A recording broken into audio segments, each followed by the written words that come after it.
Survival in the extreme dry season is not a matter of patience. It is an act of physical force. Beneath this concrete hard surface lies a hidden lifeline, but reaching it requires a memory forged over decades. She is the architect of her family's survival. Her spatial map of this subterranean water table is their only insurance against the drought. This is the Tsavo Conservation Area, a landscape defined by its extremes, currently locked in a brutal, multi-year dry cycle. Surface water vanished months ago. The rivers are nothing but highways of dust. The ecosystem has entered a state of suspended animation. Every calorie burned is a calculated risk. The dynasty stands by. They do not crowd the matriarch. Discipline is paramount when energy reserves run this low. For the youngest, time is running out. Elephant calves lack the physical mass to regulate their internal temperature for long. Without sweat glands, an elephant relies on the labyrinth of wrinkles in its skin to trap moisture. Right now, those channels are bone dry. She pumps blood through her ears, using the ambient air to cool it before it cycles back to her core. But the air is a blistering 40 degrees Celsius. The matriarch has excavated nearly a meter of solid earth. The physical toll is immense. The soil is changing. The dust is giving way to damp sand. Capillary action. By breaching the dry crust, she has altered the local pressure, allowing the water table to push upward. She must wait. The first seepage is thick with mud and sediment, impossible to filter. The signal is given. The frequency travels through the ground, a seismic dinner bell for the waiting herd. The hierarchy dictates the order. The most vulnerable will drink first.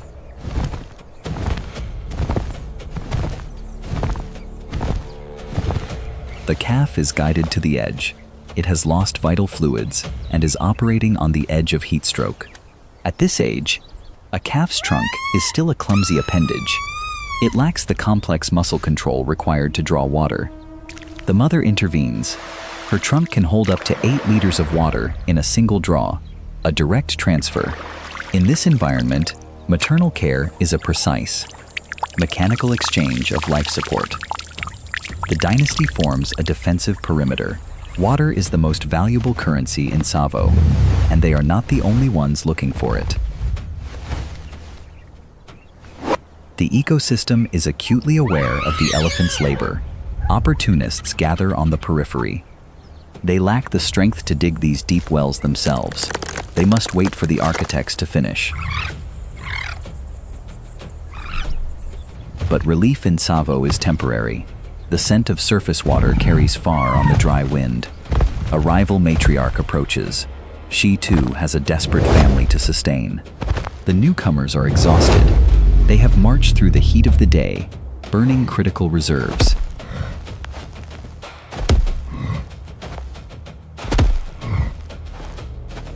A standoff.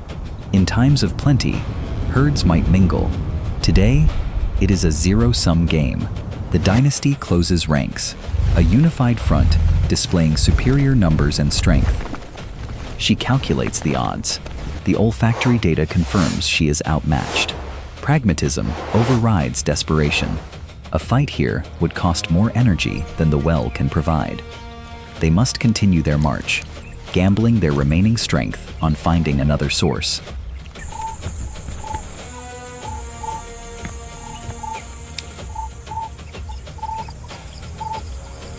The resident herd has drained the excavation.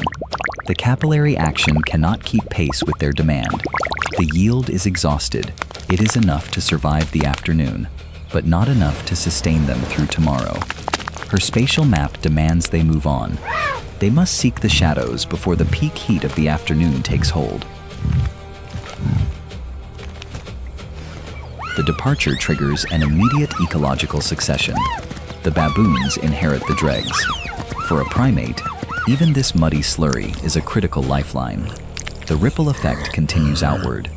Avian opportunists track the primates, waiting for their turn. Down to the microscopic level, the matriarch's labor sustains the entire food web.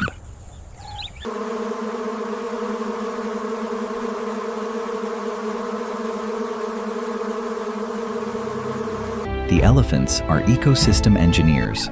Without them, this environment would collapse under the weight of the drought. They march toward a distant, historical waterhole, a journey of 15 kilometers through open, unshaded scrubland. The afternoon sun turns the basin into an anvil. The temperature peaks at 42 degrees. Their protective armor is already failing. Evaporation is rapid and absolute. The young calf must rely entirely on the metabolic reserves provided by its mother's milk to survive the trek. The pacing is relentless. To stop in the open sun is to invite heat exhaustion.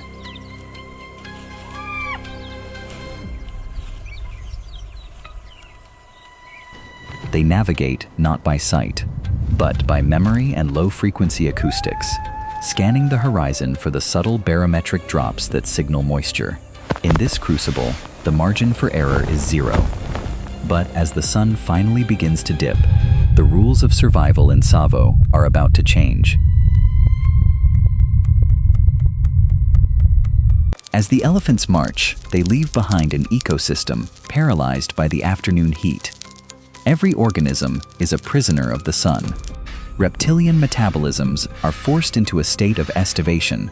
The lizard minimizes movement to prevent fatal overheating. This network of trails tells the story of drought. Millions of footsteps, all converging on empty riverbeds and barren plains. Tsavo is an uncompromising filter. The weak have already been recycled back into the soil. Even the scavengers are struggling. The heat causes thermal panting, a desperate attempt to shed heat through evaporation. The matriarch leads her family toward one of the few living monuments in this desert, the Baobab. These trees are the ancient water towers of the savanna, capable of storing thousands of liters in their spongy wood. Deprived of surface water, the elephants turn to the architecture of the landscape itself. The interior of the Baobab is highly fibrous and saturated with trapped moisture and essential minerals. It is not a drink, but it is enough to stave off critical dehydration. They chew the wood like sponge, extracting the sap. The dynasty works in tandem. This specialized knowledge is passed down across generations.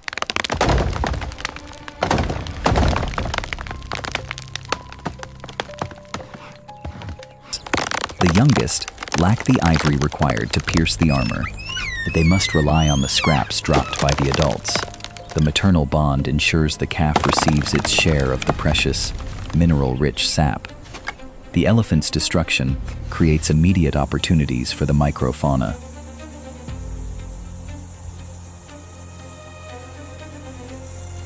But in a landscape stripped bare, a feeding site this valuable acts as a beacon. The scent of freshly exposed baobab wood travels on the thermal winds, drawing desperate rivals. The resident matriarch senses the intrusion. Her posture instantly shifts, from foraging to defense. This is not the cautious retreat seen earlier. This rival herd is driven by absolute starvation.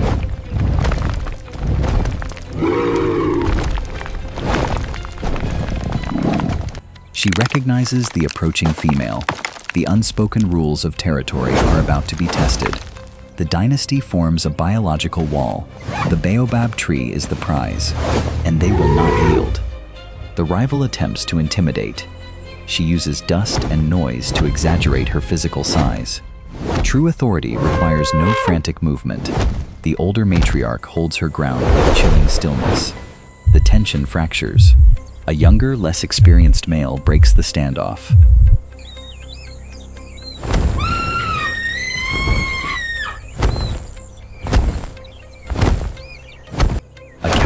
Display of sheer, overwhelming kinetic energy. The message is received. The kinetic force required to shatter the wood is a lethal warning. The younger matriarch reassesses. The resident family is too entrenched, too disciplined. The hierarchy holds. The younger female concedes the territory to the veteran.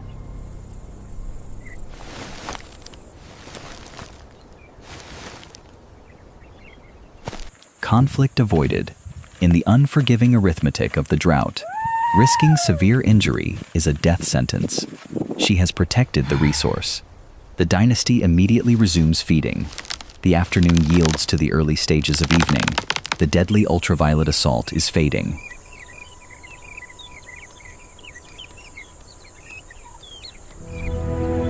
As the temperature drops, the macro environment awakens. The cleanup crew emerges from the soil. To the beetle, the elephant's passing is a sudden windfall of resources. The Baobab was a pit stop. The true destination lies further ahead, and the window of daylight is closing. They move with a renewed, urgent pace. The night brings a different set of challenges in Tsavo. The drop in temperature is a relief, but it triggers the awakening of apex predators.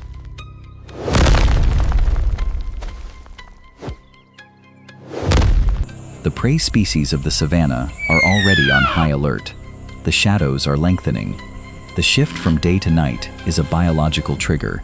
The excavation ends. The hunt begins. Her olfactory senses are mapping the terrain ahead, searching for the scent of lions.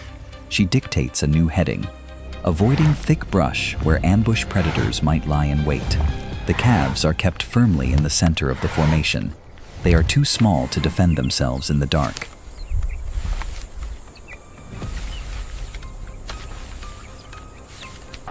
The air is thick with the frantic energy of the dusk transition. The giants march on, anchored to a singular, desperate objective. She operates on a timeline dictated by ancient memory. She knows they must reach the waterhole before midnight.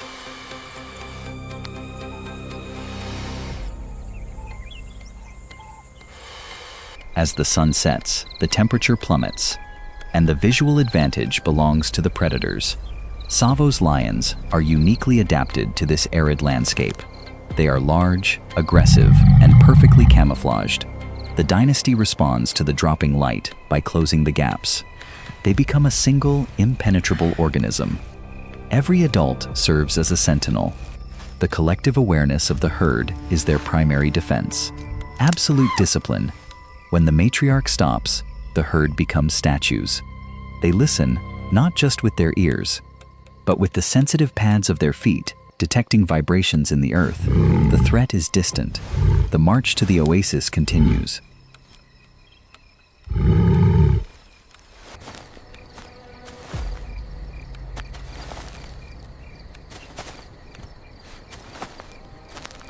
The celestial dome above Tsavo is revealed. For the next 12 hours, they will navigate by starlight. Fatigue is a biological poison. The calves are reaching the absolute limits of their endurance. The mother physically anchors her offspring. She will carry it if necessary.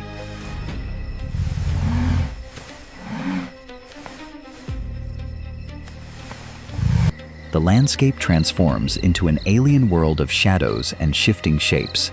A change in the air.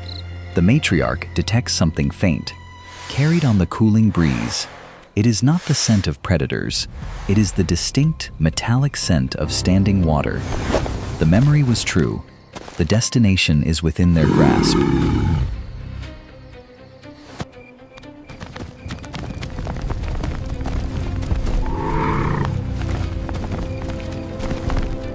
The chemical promise of water provides a sudden surge of adrenaline.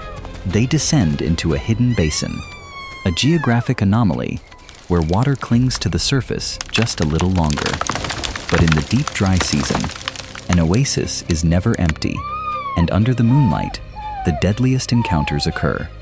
The basin is a geographical trap, a sunken corridor of dense, thorny scrub where visibility is reduced to zero. The elephants must rely entirely on their tactile and olfactory senses. The eyes are useless in this labyrinth. She navigates by touch. Her trunk contains over 40,000 muscles and thousands of highly sensitive nerve endings. The temperature has plummeted nearly 20 degrees. The extreme heat of the day is replaced by a chilling, desert cold. The lack of body fat that threatened the calf with heat stroke now leaves it vulnerable to the sudden drop in temperature. She expends her own precious energy to generate heat, creating a microclimate against her flank. The matriarch initiates a deep-frequency broadcast. In the cooler, denser night air, sound waves travel differently. She generates infrasound, frequencies well below the threshold of human hearing, capable of traveling for miles through the ground. This is the savanna's secret network, a seismic language used to coordinate with splintered family units scattered across Tsavo. They listen with their feet. Specialized fatty tissue in their foot pads detects the returning vibrations.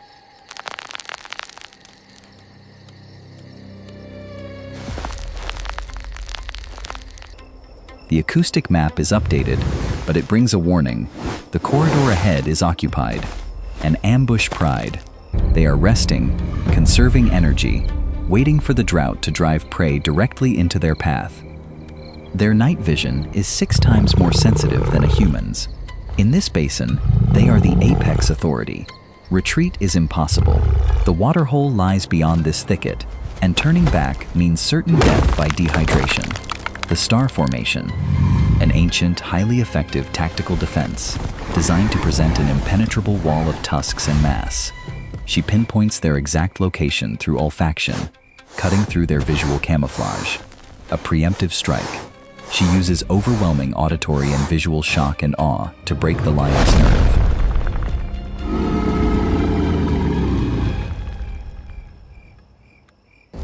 The element of surprise is destroyed. The predators realize they have been detected. Lions are opportunistic. They calculate risk.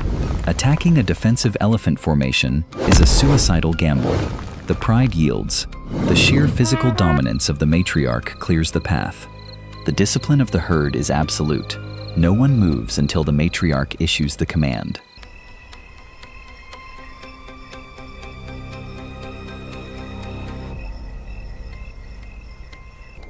The march resumes, but the adrenaline spike has burned through their rapidly depleting energy stores. The physical toll is compounding. The calf's motor functions are beginning to fail. Lactic acid floods their muscles. Every step is an exercise in agony. The matriarch calculates the absolute minimum velocity required to keep them moving without triggering a total collapse. Even in their darkest hour, they are inadvertently planting the seeds for the ecosystem's future recovery.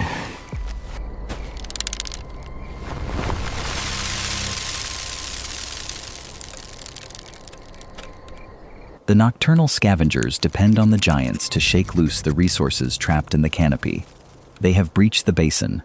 Now they must cross the final expanse of open desert. They enter a state of walking sleep. Their brains switch to an autonomic autopilot to conserve glucose. Only the matriarch remains fully lucid. Her spatial memory is the only thing tethering them to survival.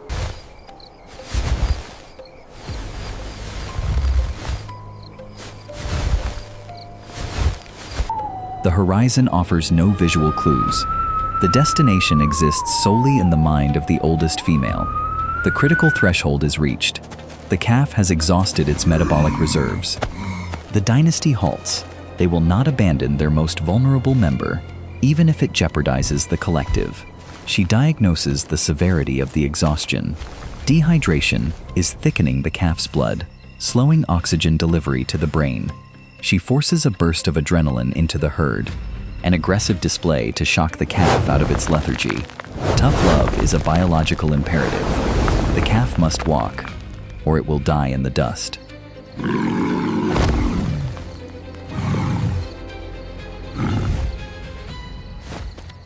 The final kilometers are a testament to their evolutionary resilience. They endure what would kill most mammals: a shift in the atmospheric chemistry. The distinct, undeniable smell of standing water hits her olfactory receptors. The humidity in the air spikes from near 0 to 5%. It is enough. The marathon is over. The scent of the oasis triggers an explosive reserve of energy. They have arrived.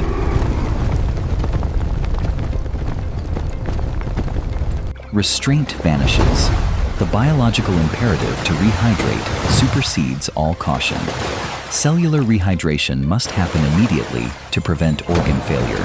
An adult can consume up to 200 liters in a matter of minutes. The calf bypasses the trunk-to-mouth method, drinking directly.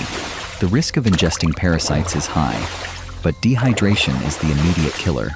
The rapid influx of fluid instantly thickens their blood volume, stabilizing their plummeting blood pressure and reversing the lethargy. This oasis is a geological depression fed by a deep underground spring. It is one of the last remaining liquid surface areas in Tsavo. The arrival of the Titans disrupts the micro-ecosystem. The amphibians here live in a constant state of precarious balance with the megafauna. Hydration is followed instantly by thermal regulation. The cold mud drops their core temperature rapidly. This nocturnal bathing ritual seals their skin against the parasitic insects that swarm the water's edge at night. Every drop of displaced water is immediately utilized. The footprints become micro-reservoirs for the nocturnal invertebrates. They have secured the epicenter of the oasis, but in the deep dry season, a resource this valuable draws the entire region. The monopoly is challenged. A solitary, highly aggressive mega-herbivore has also tracked the scent of the spring. Black rhinos are notoriously volatile.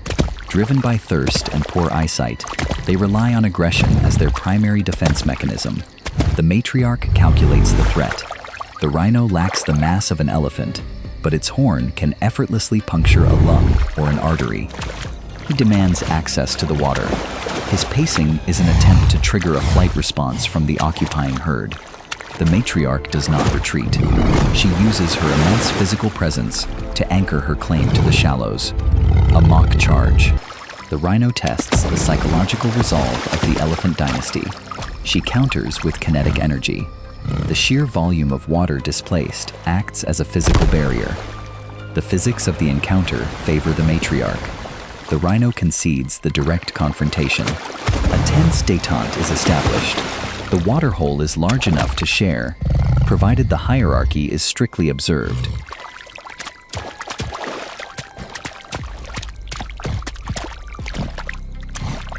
Surface tension supports an entirely different layer of life, undisturbed by the clash of titans just above them. The oasis is a magnet for the airborne biomass. The nightjars capitalize on the concentration of insects drawn to the moisture. Their biological needs are met. The next phase of survival is securing a defensible position to rest. The calf is exhausted, but its cellular crisis is averted. The immediate threat of death by dehydration has passed. They select an open plain for their resting ground, ensuring a clear line of sight in all directions. Ambush predators cannot approach unseen. But in Tsavo, true isolation is impossible. The scent of wet mud and exhaustion draws the ultimate opportunists. The hyena clan is heavily organized. They are assessing the perimeter, searching for weakness, specifically targeting the young calf. She monitors their advance through olfaction and ground vibrations. She will not expend energy unnecessarily until they cross a critical threshold. The clan's matriarch tests the perimeter. She knows the elephants are fatigued from their grueling march. The defense is delegated. The veteran females form the outer shield, instantly neutralizing the probe. A simple application of physics. The sheer kinetic threat of a multi-ton mammal is enough to repel the scavengers.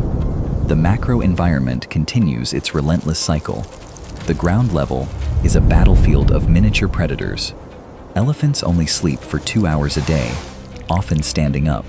Only when utterly secure and deeply fatigued do they lie down.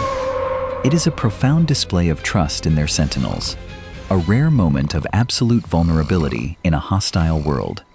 The oasis operates on a strict nocturnal schedule. As one species vacates, another immediately fills the void. The shared desperation enforces a temporary truce among the herbivores. The sheer volume of the buffalo herd provides safety in numbers. The sentinel monitors the massive influx of animals, ensuring the buffer zone between the oasis and the sleeping family is maintained. For the youngest, this rest is the crucial period where muscle tissue repairs and cellular energy is synthesized. The midnight hour passes. The grueling gauntlet of the day has been survived, but the atmosphere is unstable. The thermal dynamics of the savanna are beginning to shift. Even in deep sleep, her sensory apparatus is active. A microscopic change in the barometric pressure has triggered an ancient alarm. She stands, orienting herself to the wind. The air pressure is dropping rapidly. Miles away, a massive weather system is building. The atmospheric collision of hot and cold fronts. She is analyzing the chemical composition of the wind, ozone, the undeniable scent of distant lightning. She awakens the dynasty. The environmental equilibrium is about to shatter, and they must be prepared to move. The dry season has pushed them to the absolute brink of physiological failure. The entire ecosystem senses the approaching shift. The invisible weight of the storm front compresses the air. The visual confirmation. The storms are violent, erratic, and utterly life-changing.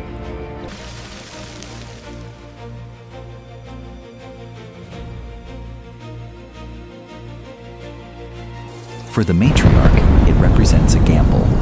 The rain may fall here, or it may evaporate before it ever hits the parched earth. If the storm breaks, the plunge in temperature and the shock of freezing rain poses a final, lethal threat to the weakened calf. She makes the decision. They will not wait for the water to come to them. They will march into the tempest. The dynasty follows. Their survival remains tethered entirely to her ancient, unerring instinct. The vanguard of the storm, the first liquid water to fall from the sky in over 8 months. The physical transformation of the landscape begins instantaneously. The atmosphere detonates. The oppressive silence of the dry season is violently overthrown.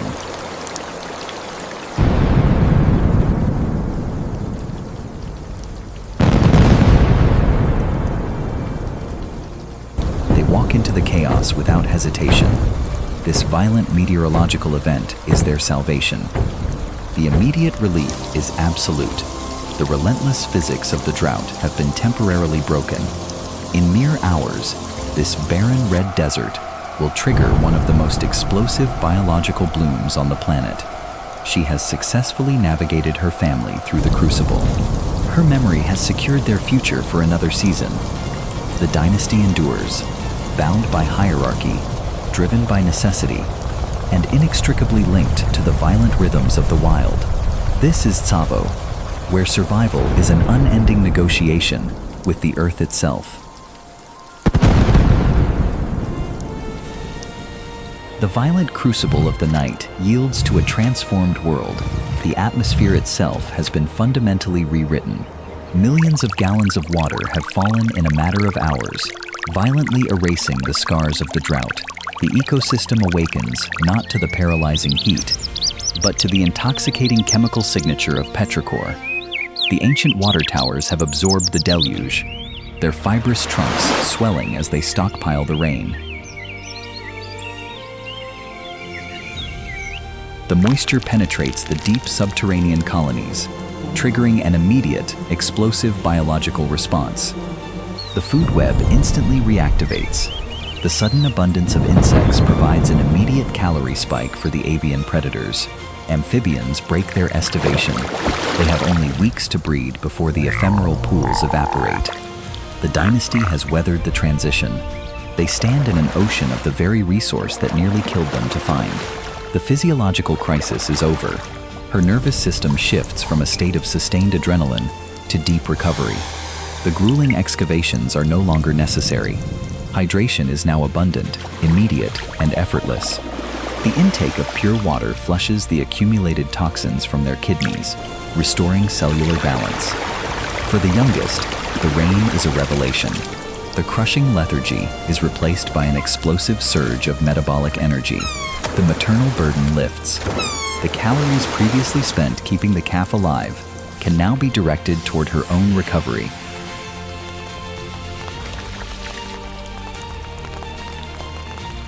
The entire botanical landscape softens overnight. The indigestible becomes immediately accessible. The veteran females capitalize on the softened vegetation. The energetic cost of foraging drops by 80%. The influx of digestible fiber will rapidly rebuild their lost body mass and replenish the mother's milk reserves. But the turning of the seasonal wheel does not favor everyone equally. For apex felines, the deluge is a sensory nightmare.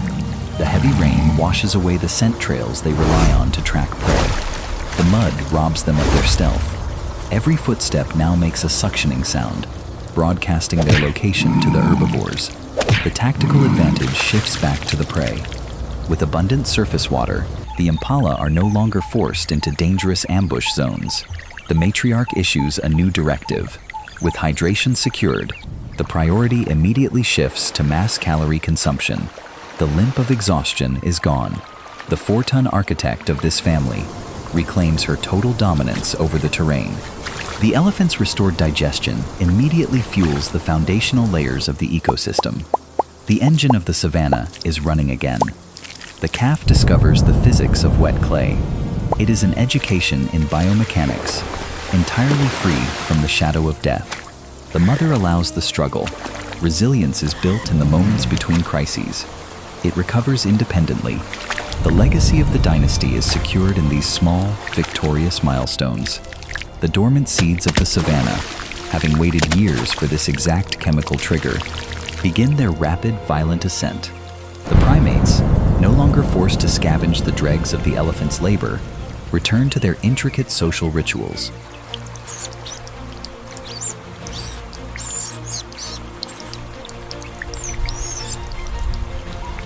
It is a harvest of survival.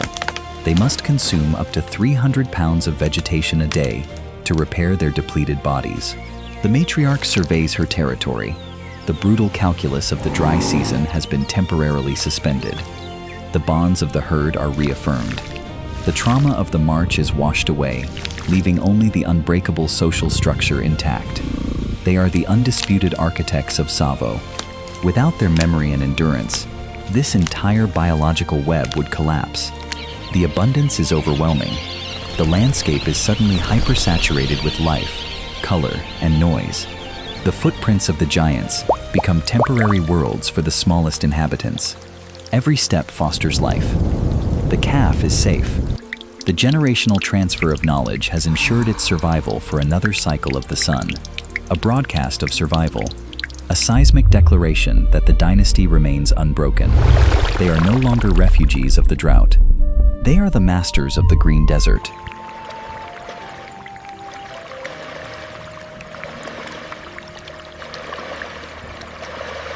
The cycle of Tsavo is eternal, a brutal pendulum swinging between absolute desolation and explosive abundance. But as long as the matriarchs remember the ancient pathways, the wild will endure. This is their kingdom. This is the elephant dynasty.